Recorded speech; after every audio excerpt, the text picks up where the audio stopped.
My name is Katie. My pronouns are she and her, and I'm a comic artist and an illustrator.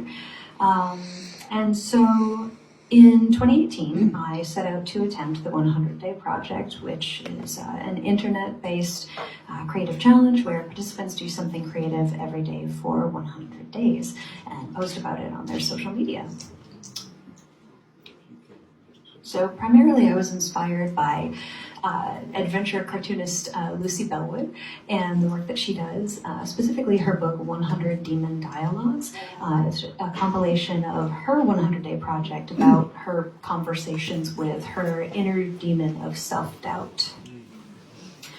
It really struck a chord with me in a way that few things had had.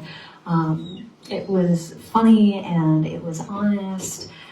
And at times it was really relatably raw, and I loved it, and I can't recommend it enough. You can find it on her website and all over the internet. It's pretty great.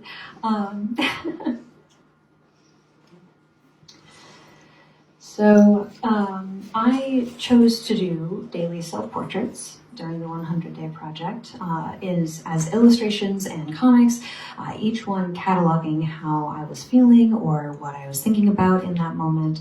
And I had started the project with the intention of confronting my own anxieties and self-doubt and defeating them with the power of relentless positivity.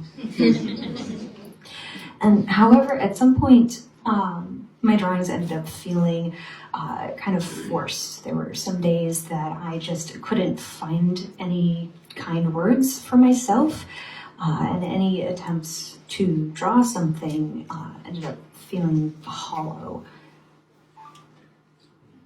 And so instead, I started drawing myself experiencing and expressing those awkward, unpleasant feelings, and I was surprised to find that I usually felt a bit better afterwards. I think one of the most valuable things that I got out of this experience was engaging in the practice of sitting down each day and reflecting on how I was feeling. I wasn't used to that.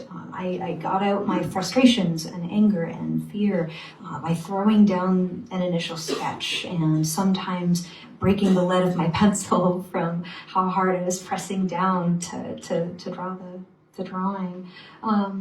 But by the time I moved on to ink over the pencil drawing, I had calmed down a little bit.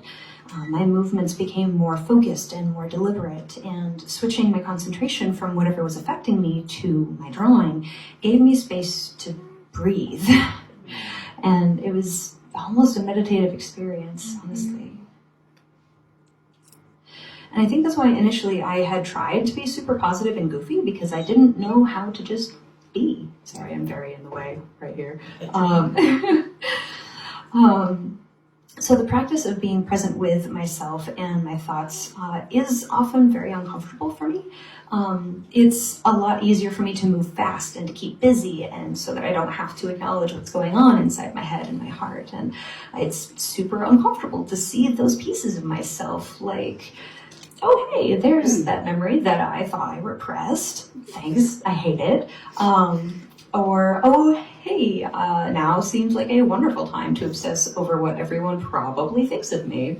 Awesome. But honestly, I kind of need that. It's necessary for my own mental health. I can better deal with my depression and anxiety symptoms if I can recognize and acknowledge their roots. Processing my state of mind through drawing not only helped me define those symptoms in a way that I was comfortable with, but also gave me a safe, quiet space to think about those roots as well. I was a bit nervous about posting them on social media at first, but people responded with kindness and empathy. It was really comforting to have folks seeing my struggles and saying, me too, like I feel this too. So I'm able to think on paper and express what I'm feeling with pictures when I don't have the words. Creating comics and illustrations has become a form of therapy for me, and I don't know that I would have really had that realization without working on and participating in the 100-Day Project. And so after I completed the project, I had a few folks ask me if I was going to put everything in a book. And I admitted I toyed with it for a bit, but not terribly seriously. Like, who am I to make a book? I'm just a small human from New Hampshire. That's for important people who have important things to say. And so, however, I did have some dear friends who argued with me and shouted against my self-deprecation and convinced me to self-publish instead.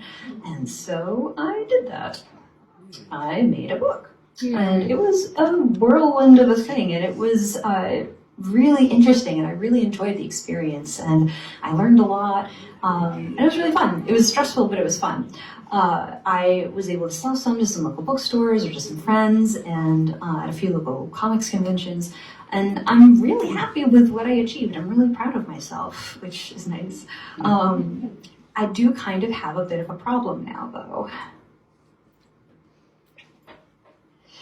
So after that had finished, I kept posting these little comics online about my continuing experiences with anxiety and depression, because those don't stop, similar to the work that I had made for the 100-Day Project. And over time, I kind of accidentally created a brand for myself. And this isn't exactly a problem per se, or at least it wouldn't be, if I were not tempted to turn all of my depressive spirals and anxiety attacks and internal struggles into art and comics for the internet to consume and praise. See, I have a little bit of a problem with slowing down and with taking care of myself.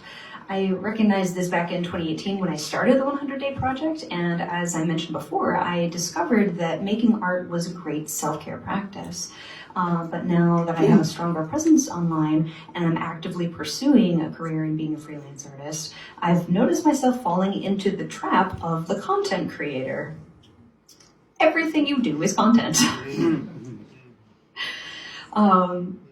So how do I balance honesty about my experiences with preserving space for myself? Do I tie everything up with a neat bow to create a satisfying narrative, even if that's not how I'm feeling? How much is too much to share with my audience? And arguably more important, how much is too much for me to share? Heck, I mean, I'm not an expert in anything. I'm not a counselor. I'm not a therapist. I don't study mental health in any rigorous manner. So who am I to even be talking about these things in the first place? I'm just a human with a pencil and too many feelings. I laugh because it's true. I was so paralyzed by those questions, aside from being exhausted from the issues that I was currently dealing with, that I didn't really make anything for a while. And honestly, it's still something that I'm wrestling with. And right now I'm pursuing some small creative fiction comics, and any personal comics that I've made have been hastily scribbled with a ballpoint pen in the margins of old sketchbooks, and thankfully they will never see the light of day or the subtle glow of the internet. But I think that's okay, though. It's necessary for me to make work for the sake of it, and not for the validation of the internet. So how do I move forward with all of this? It's likely going to look very different at different stages in my life, and for now, these are my 3 thoughts. Honesty versus space. Being honest about my struggles with mental health creates opportunities for folks to understand what those struggles are like, and for folks who already understand them to feel seen. However, I do need to choose carefully which struggles I choose to share and when, so that I can give myself time to properly process. Narrative versus reality. Sometimes there's just no way to put a positive spin on things, and I think that it's important to normalize that. Trying to tie everything up with a neat bow suggests that the story is over and that I'm all better. And sometimes that happens, and it's great when it does, but I don't want to perpetuate the idea that any person's mental health journey has a clean beginning and a clean end. It's a constant cycle of seasons for many, and I want to communicate that in my work. How much do I share? I have to admit I'm going to struggle with this one for a long time, and possibly as long as I have the ability to make art. There's this really toxic idea that great suffering makes great artists, and while those two things can go hand in hand, it creates a horrible precedent for artists. In order to make anything of value, you must suffer. I can't stand that. It's kind of terrible. So, I imagine how many more incredible paintings that Vincent van Gogh could have made if he had access to adequate mental health services, just so full of life and vivacity and color and just punching you in the face with really pretty things.